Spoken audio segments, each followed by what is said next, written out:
Sim.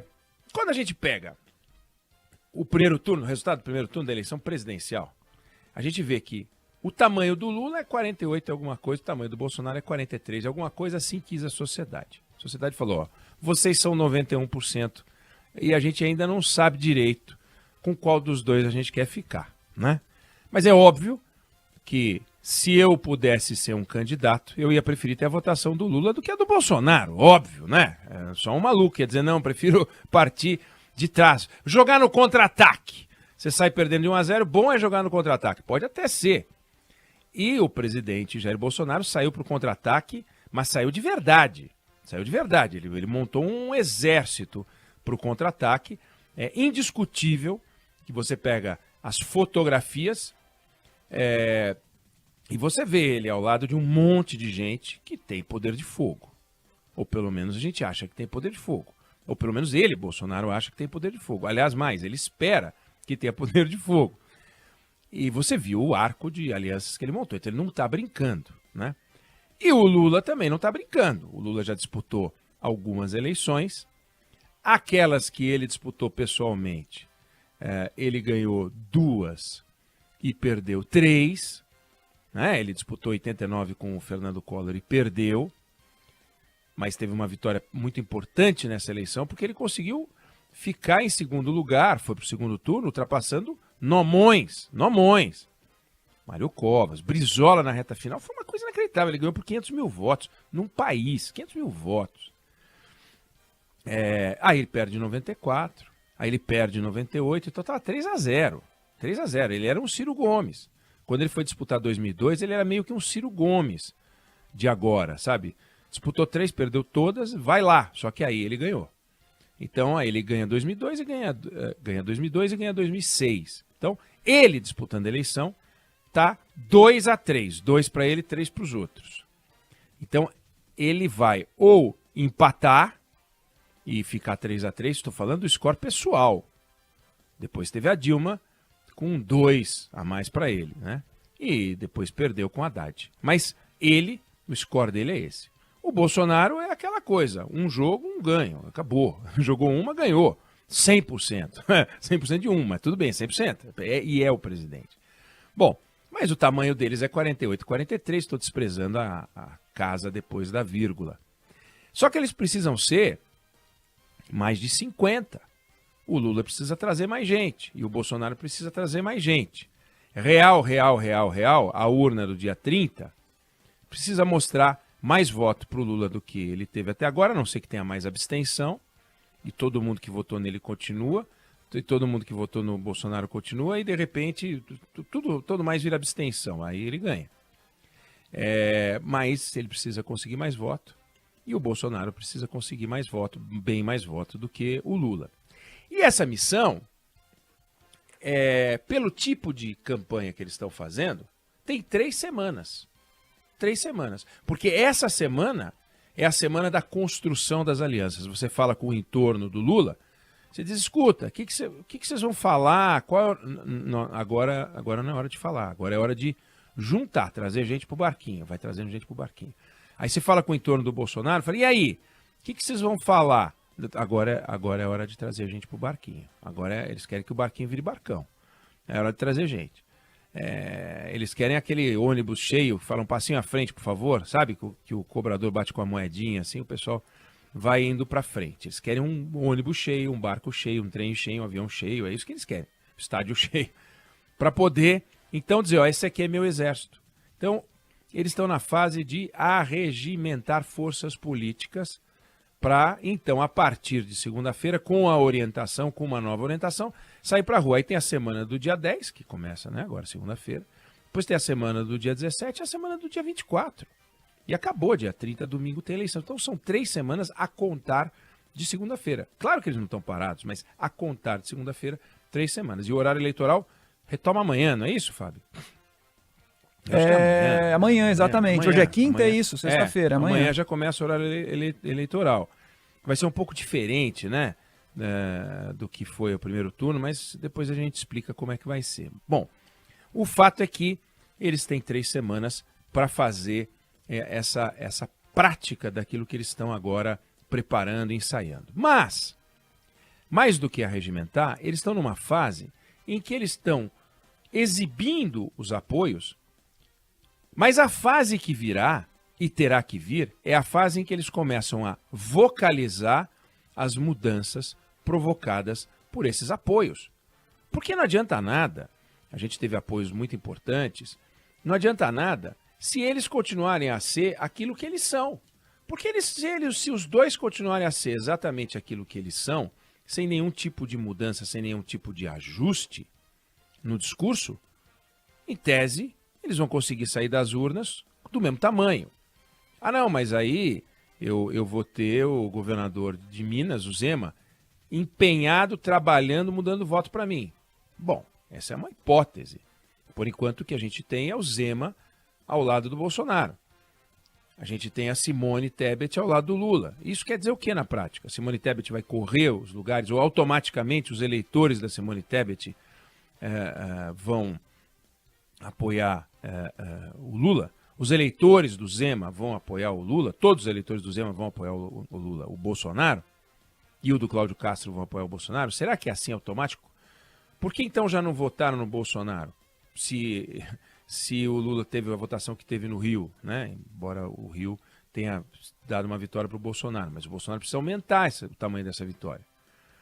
Então, a próxima fase, que é uma fase muito importante, é uma fase em que os candidatos vão incorporar transformações. Veja, 4 economistas peso pesados responsáveis pela confecção do Plano Real, Edmar Baixa, Pedro Malan, Armínio Fraga e Pércio Arida, esquece Armínio Fraga, mas 4 economistas importantes, renomados, respeitados, eles apoiaram o Lula, declararam apoio ao Lula.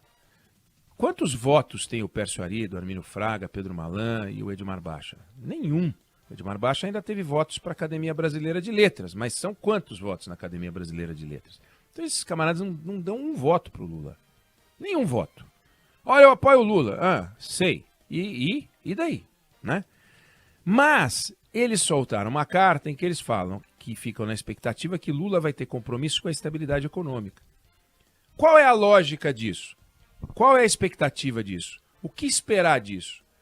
Que venha o retorno disso, que é Lula assumindo compromissos diferentes com a estabilidade econômica.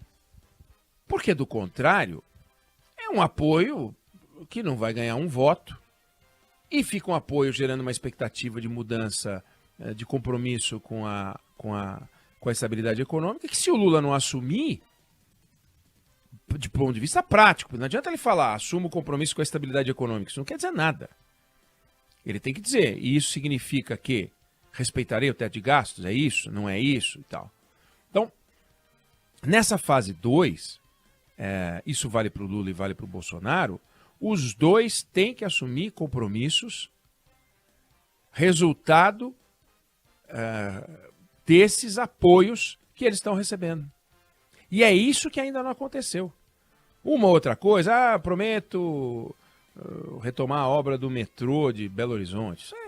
Isso não é compromisso.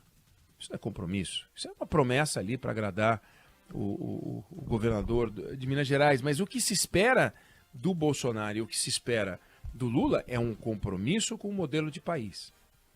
Bolsonaro, o senhor vai mudar alguma coisa na sua forma de administrar o país, na sua relação com o Congresso Nacional, na sua relação com o Supremo Tribunal Federal, com o Poder Judiciário, na sua relação com os governadores? O senhor vai mexer em alguma coisa na agenda de comportamento? O senhor vai mexer em alguma coisa na agenda social? O senhor vai mexer em alguma coisa na agenda econômica? O senhor vai insistir nos mesmos pontos que o senhor insistiu, mas dessa vez para valer, porque a reforma tributária o governo largou, né? Largou. Lula, o senhor vai assumir compromissos econômicos de estabilidade para que o empresário possa produzir em paz?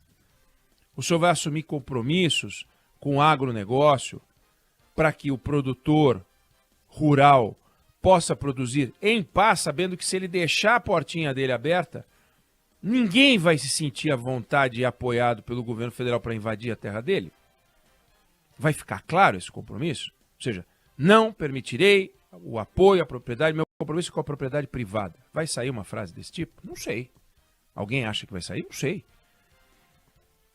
Mas quando diz Edmar Baixa, Pedro Malan, Armínio Fraga e Pércio Arida que tem uma expectativa de compromisso com a estabilidade econômica, uma frase que não quer dizer nada, mas ao mesmo tempo contém tudo, é preciso que essa frase seja fatiada, essa expressão, essa estabilidade econômica seja fatiada em projetos concretos. E vale também para o presidente Bolsonaro. Quais são os pilares da estabilidade econômica, presidente Jair Bolsonaro? Como é que o senhor vai equacionar os desafios orçamentários para o ano que vem? E candidato Lula, a mesma coisa. Então, o que a gente espera agora é que o apoio dado produza nas campanhas uma mudança, ou um ajuste, ou um reposicionamento do discurso do primeiro turno. A força que os trouxe até aqui foi suficiente para dar 48 para um, 43 para o outro. Esse pouquinho que falta para passar de 50, porque ninguém aqui, nem o Lula, nem o Bolsonaro, estão preocupados se eles vão se eleger com 50,1 ou com 100%. Claro que eles iam adorar 100%, mas não estão nem aí.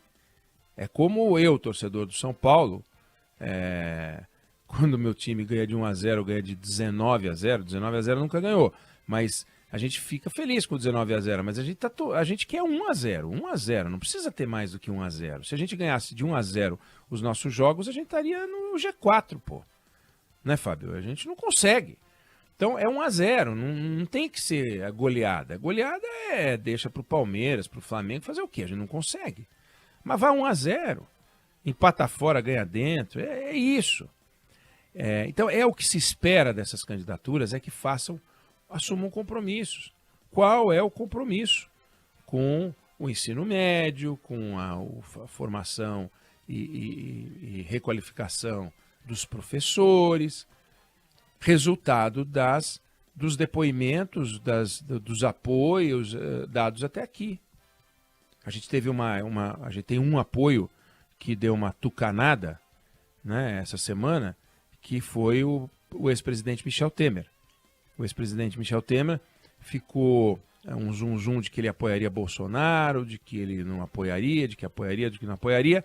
Soltou uma nota, e a nota dele é uma nota que diz, eu tenho aqui a nota, ele diz o seguinte, que ele está em Londres e que ele está acompanhando o noticiário, que ele esclarece que vai aplaudir a candidatura que defender a democracia. O que isso quer dizer? Que vai cumprir rigorosamente a Constituição, que promova a pacificação, que mantenha as reformas realizadas e que no governo dele, tá vendo? E propõe ao Congresso as reformas que já estão na agenda do país. Então, ele está querendo dizer o seguinte, eu vou ficar ao lado da campanha que mantém as reformas que ele fez. O Lula falou em mexer nas reformas, então ele vai apoiar o Bolsonaro? É isso. Então, esses apoios ainda virão, mas repara que esse apoio envolve um certo compromisso.